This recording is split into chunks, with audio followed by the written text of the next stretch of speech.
교수학습과 교수공학. 교수의 정의는 개인으로 하여금 특정한 행동을 나타내도록 학습하게 하거나 또는 그 특정 행동에 참여할 수 있도록 개인을 둘러싼 환경을 계획적으로 조작하는 과정입니다.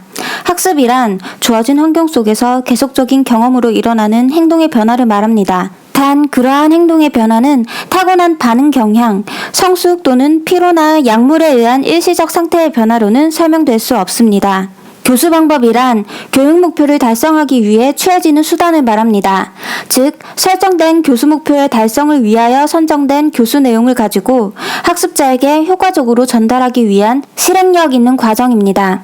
교수 방법을 선택할 때에는 효과성과 효율성, 매력성을 높이는 방향으로 선택합니다. 교수 학습 지도의 원리, 내적 동기가 유발된 학습을 시켜야 한다는 자발성의 원리, 학습자 자신의 요구와 능력 등에 알맞은 학습 활동의 기회를 마련해 주어야 한다는 개별화의 원리, 협력적이고 우호적인 학습을 통해 사회화를 도와야 한다는 사회화의 원리, 학습자를 전일체의 인간으로 보고 그에게 내재하여 있는 모든 능력을 조화적으로 발달시키기 위한 생활 중심의 통합 교육을 원칙으로 한다는 통합의 원리, 구체적 사물을 제시하거나 경험시킴으로써 효과를 볼 수 있다는 시청각 교육의 원리인 직관의 원리, 학습자에게 학습 목표가 분명하게 인식되었을 때 자발적이고 적극적인 학습 활동을 하게 된다는 목적의 원리가 있습니다. 교수 학습 과정을 결정하는 학습자의 변인에는 학습자의 지적, 정의적, 신체적 특징이 있으며 교사의 변인으로는 지적, 정의적 특징이 있습니다. 교사의 지적 특징은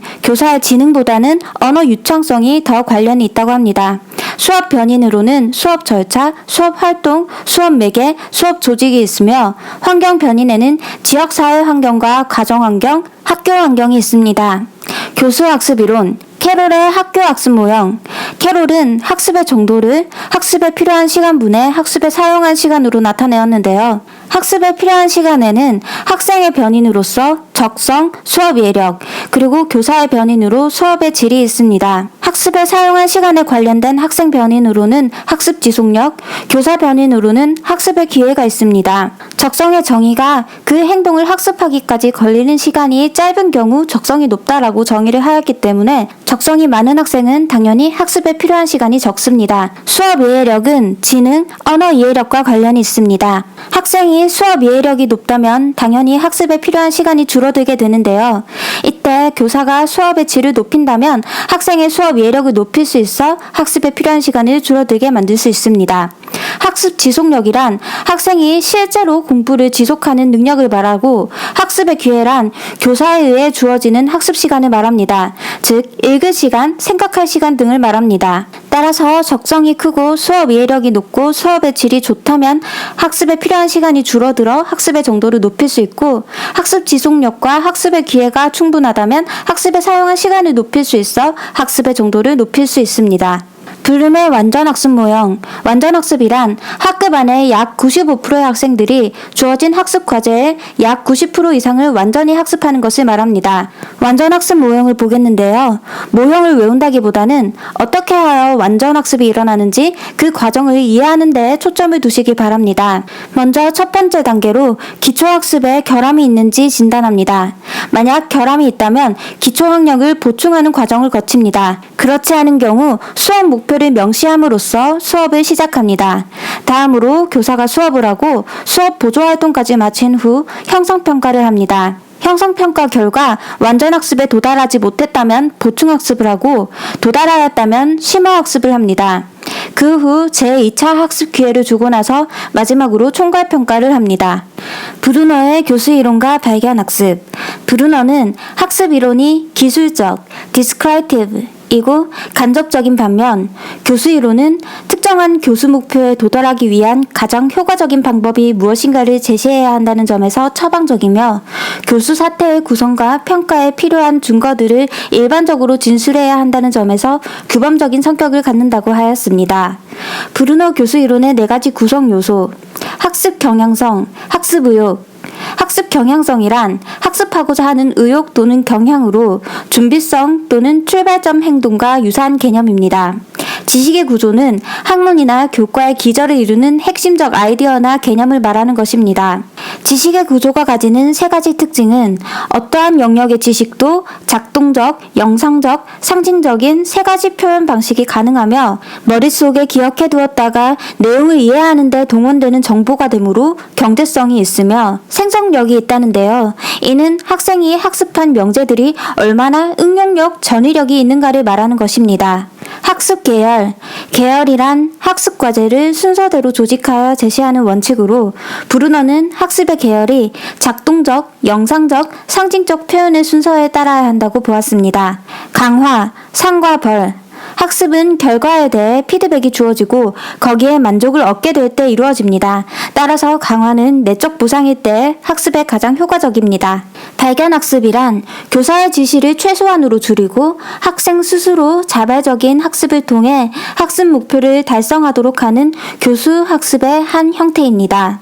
학습자에게 교과를 최종적인 형태로 제공하는 것이 아니라 그 최종 형태를 학습자 스스로 조직하도록 하는 학습 방법입니다. 탐구학습도 발견학습과 유사하지만 탐구적이라는 말에는 객관적인 근거를 바탕으로 논리적으로 문제를 해결한다는 의미가 내포되어 있습니다. 따라서 저학년 학생들에게는 탐구학습이라는 말을 쓸 수 없다고 합니다. 발견학습의 조건에는 다음과 같은 것들이 있습니다. 학습태세는 학습자가 학습 상황에서 정보들 간의 관계를 찾으려 하는 경향성을 말하는 것으로 학습 경향성이라고도 합니다. 요구 상태, 학습 동기. 이는 학습자의 학습 동기 수준을 말하는 것으로 브루너는 동기 수준이 적절한 것이 발견에 더 도움이 된다고 보았습니다. 관련 정보의 학습. 학습자가 관련된 구체적인 정보를 많이 가지고 있을 때 발견이 잘 일어납니다. 연습의 다양성. 같은 정보라고 하더라도 그 정보에 접촉하는 사태가 다양할수록 그 정보를 조직할 수 있는 분류체계의 개발이 용이해진다고 하였습니다. 발견학습의 장점. 발견학습은 지식의 전위력을 증진시켜줍니다. 분류체계 형성을 위한 노력은 학습자의 문제 해결력, 유추 능력 등과 같은 고등 정신 능력의 증진을 가져옵니다.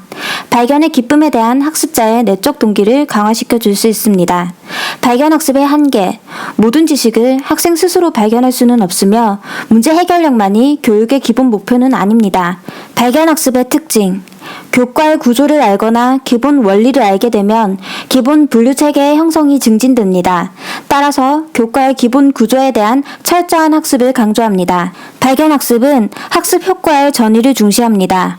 발견학습은 교과의 최종 형태를 학습자가 스스로 구성하게 만든다는 점에서 학습의 과정을 결과보다 중시한다는 것을 알 수 있습니다. 또한 학습자가 스스로 원리를 발견해내는 능동적이고 주체적인 학습을 강조합니다. 오스벨의 유의미적 수용학습 이론. 유의미적 수용학습이란 언어적 매개, 즉 선행 조직자에 의하여 의미 있는 학습 재료를 수용함으로써 학습하는 것을 말합니다. 여기서 선행 조직자란 수업의 도입 단계에 주어지는 언어적 설명을 의미하는데요. 새로운 과제를 공부할 때 인지 구조의 기능을 확대하기 위해 미리 제공하는 것을 말합니다. 예를 들면 앞으로 유리수에 배울 학생들에게 정수가 무엇인지 묻는 행위 등이 있습니다. 선행 조직자를 제시하는 것은 단순히 용어를 알려주는 행위가 아니라 학습자의 인지 구조, 스키마를 활성화시키고 유의미 학습을 촉진시키고 관련 지식을 구축하려는 목적을 달성하고자 하는 것입니다. 즉, 정착 지식, 스키마로부터 새로운 학습 내용과 연결이 일어나도록 하는 것입니다. 선행 조직자에는 설명 조직자와 비교 조직자가 있는데요. 설명 조직자는 추상성이 가장 높은 수준에서 기본이 되는 개념으로서 익숙치 않은 자료에 관념적 골격을 제공합니다. 비교 조직자는 비교적 익숙한 자료에 사용하며 과거의 개념과 새로운 개념 사이의 유사성으로 야기되는 혼란을 피하기 위하여 이 둘을 구분하도록 하는 것입니다. 포섭이란 기존에 가지고 있는 정착 지식이나 이미 학습한 명제, 개념 표상 안에 새롭게 제시된 학습 내용을 포함시키는 것으로서 피아제의 동화와 유사한 개념입니다. 포섭에는 상위 포섭, 하위 포섭, 병렬 포섭이 있습니다. 상위 포섭은 이미 가진 아이디어를 종합하면서 새롭고 포괄적인 명제나 개념을 학습하는 것입니다. 예를 들면 삼각형, 사각형에 대해 배운 학생들이 다각형에 대한 지식을 얻는 것이 있습니다. 하위 포섭, 또는 종속포섭은 포괄성이 낮은 과제가 포괄성이 높은 인지구조 속으로 포섭되는 것을 말하는데요. 이는 또다시 파생적 포섭과 상관적 포섭으로 나뉩니다. 파생적 포섭이란 앞서 학습한 명제나 개념에 대해 구체적인 예를 들어주는 것이고, 상관적 포섭은 새로운 아이디어의 포섭을 통해 이전 학습 개념이나 명제를 수정, 확대, 정교화시키는 것입니다. 예를 들어 고래를 어류라고 알고 있던 학생들에게 고래가 포유류라고 알려주면서 포유류의 개념을 수정, 확대, 정교화시킬 수 있습니다. 병렬 포섭, 등위 포섭이란 새로운 과제와 이와 관련된 정착 개념이 특별한 관련은 없지만 이들이 갖는 광범위한 배경이 서로 연관되어 있을 때 나타나는 포섭을 말합니다. 예를 들어 한국사를 배운 후 세계사를 배우는 것이 있겠습니다. 유의미 학습 교수 이론에서 독립변이는 유의미 학습 과제이고, 매개변이는 학습자의 인지구조와 인지과정이며, 종속변이는 이를 통한 결과로서 명제의 재생, 파지, 적용이 있습니다. 유의미 학습 과제란 논리적 유의미가를 가진 학습 과제를 말하는데, 이는 실사성과 구속성이 있는 과제를 말합니다. 실사성은 그 명제를 어떻게 표현하더라도 그 명제의 의미가 변하지 않는 것을 말합니다. 예를 들어 삼각형의 내각의 합은 180도이다 라는 명제는 세 내각의 합이 180도인 다각형은 삼각형이다 라고 표현해도 그 근본적인 의미에 있어서는 큰 차이가 없습니다. 구속성은 인위적으로 맺어진 관계가 굳어져 그 관계를 변경할 수 없는 것을 말합니다. 사람, 책상, 의자라는 단어들은 사물과 연결이 되어 굳어진 것으로 그 관계를 변경할 수 없게 되었습니다. 또 다른 예로는 배우는 순서, 계열이 임으로 정해져 굳어진 경우도 있는데요. 적분은 구분구적법으로부터 시작하여 미분보다 오랜 역사를 지니고 있지만 후에 미분의 역연산이라는 사실이 밝혀졌고, 그래서 미분을 배운 후 적분을 배우는 그 계열이 굳어져 이제는 임의로 변경할 수 없게 되었습니다. 유의미 수용학습의 주요 수업 원리에는 다음과 같은 것들이 있습니다. 선행조직자의 원리. 선행조직자는 학습 과제보다 포괄성과 추상성의 수준이 높은 자료여야 한다는 원리입니다. 점진적 분화의 원리.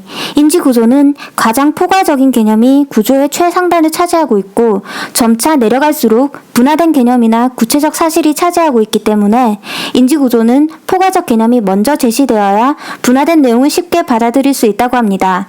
따라서 학습 내용도 가장 일반적이고 포괄적인 의미를 먼저 제시하고 점차 세분화되고 특수한 의미로 분화하여 제시해야 한다는 원리입니다. 통합적 조정의 원리. 새로운 학습 과제가 기존의 인지구조와 연관될 때 유의미한 학습이 일어난다고 합니다. 따라서 새로운 개념이나 의미는 이미 학습된 내용과 일치되고 통합되어야 한다는 원리입니다. 선행학습 요약정리의 원리. 새 학습에 임할 때 지금까지 학습해온 내용을 요약 정리해주면 학습이 촉진된다는 원리입니다. 인지구조 내에 있는 기존의 개념이 명료해져 안정성을 띠게 되면 새 학습 과제에 대한 변별력이 증가하기 때문입니다.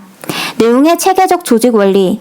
학문의 내용을 계열적, 체계적으로 조직하여 학습의 극대화를 시키자는 원리입니다.